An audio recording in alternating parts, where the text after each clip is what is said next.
welcome to this week's episode of Paranormal United States. This is week 16, Kansas. Hi, thanks for joining us. So yeah, this episode is all about Kansas, and like a lot of the other states in America, there seems to be a high volume of paranormal stories, Mm, accounts, cases, and I think we've seen that over all the episodes that we've done yeah, so far. There just seems definitely. to be a lot more than there seems to be, say, in the UK, for example. It seems, despite the rich history we've got in the UK going back thousands of years, it doesn't seem to be anywhere as near as vast and such as a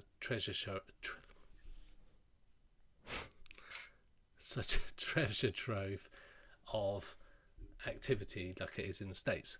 It's Kansas, a lot of people will have heard of. That is the state where Dorothy from The Wizard of Oz hailed from. But also, this particular case that I'm going to talk about has featured in almost every paranormal series and documentary in the history of the genre. Okay. Yeah.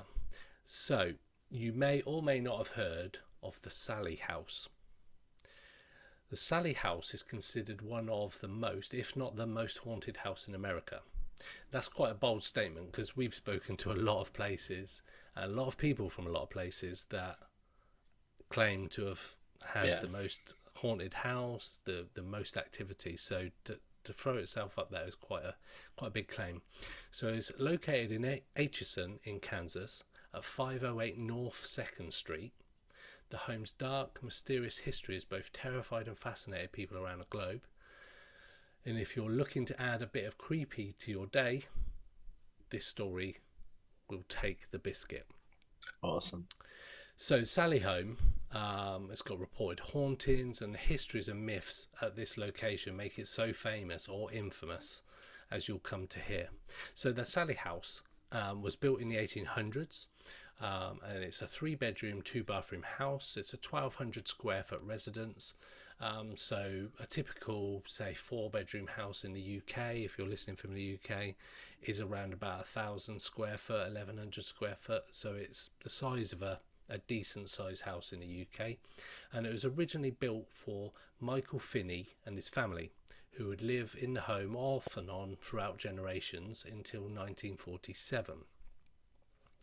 What makes it quite weird to initially is that 4 members of the family at different times throughout the years have died of natural causes in this building. Again, it's a couple of hundred years old, so it's not that unusual that people will die. Mm. However, it becomes a bit weirder when you look at some of the history, and one of the main residents of it was a physician. The front of the house served as an office space and an examination room, while the doctor and his family lived upstairs. So one day, a frantic mother arrived carrying a 6-year-old daughter called Sallie. You can probably guess where we're going with this. The child had collapsed from severe abdominal pain. The doctor diagnosed appendicitis and knew that there was no time to delay in the surgery. Believing the appendix would soon burst, the doctor began cutting Sallie before the anaesthetic took in full effect. So Sallie's screams suddenly stopped, and she grew pale and limp, and she died on the operating table. Her last memories were of a man who she believed was torturing her. So, it's the good start to a horror film, if ever I've heard it. It's a good start to what would become a classic haunting.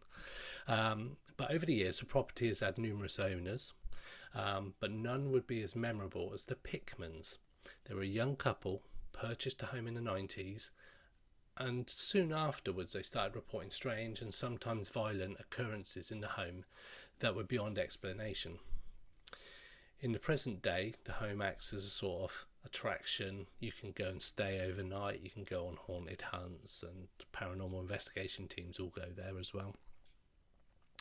But almost every form of paranormal activity has reportedly occurred in the Sallie House, which is why it's gained such media coverage over the last 20 years and series such as A Haunting, Most Haunted Town, Unexplained Mysteries, My Ghost Story, Ghost Adventures, and Sightings have all told the story of the Sallie House and the paranormal entities that reportedly inhabit it.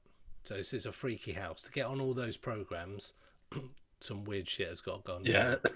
pretty well known, obviously. Yeah, yeah. So the activity has been so severe at times that some believe that the hauntings may be demonic in nature, or speculate that the Sallie House could be a home to a supernatural portal where spirits can enter as they please.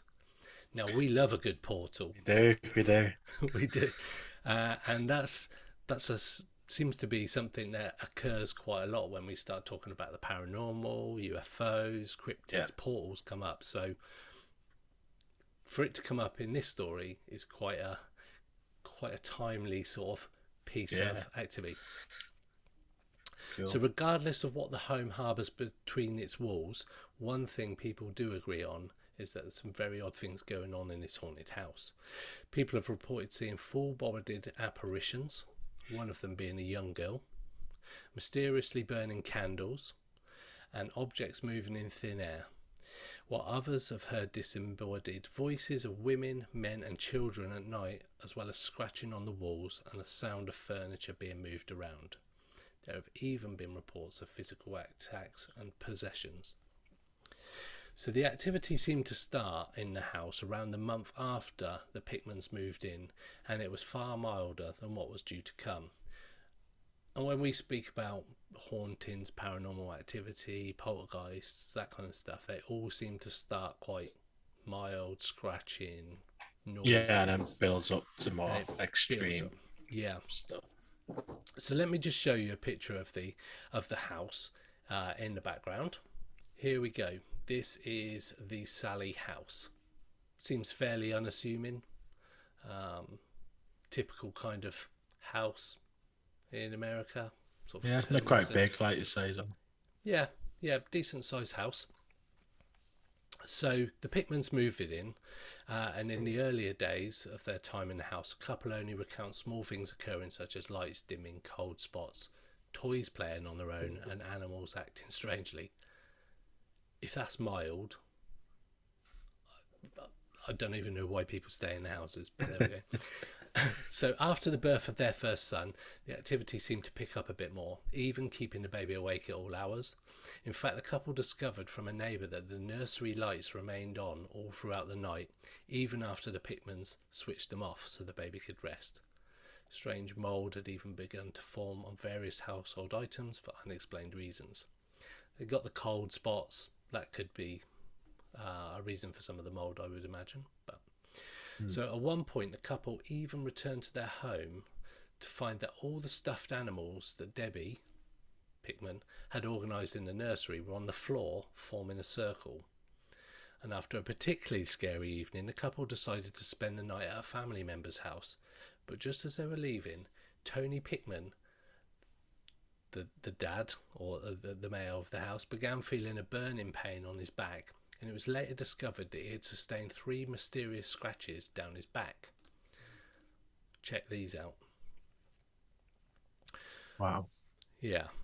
So it's kind of ramped up at that point, and we talk about poltergeist activity. Yeah, and attack is quite a brutal form of poltergeist activity or haunting activity.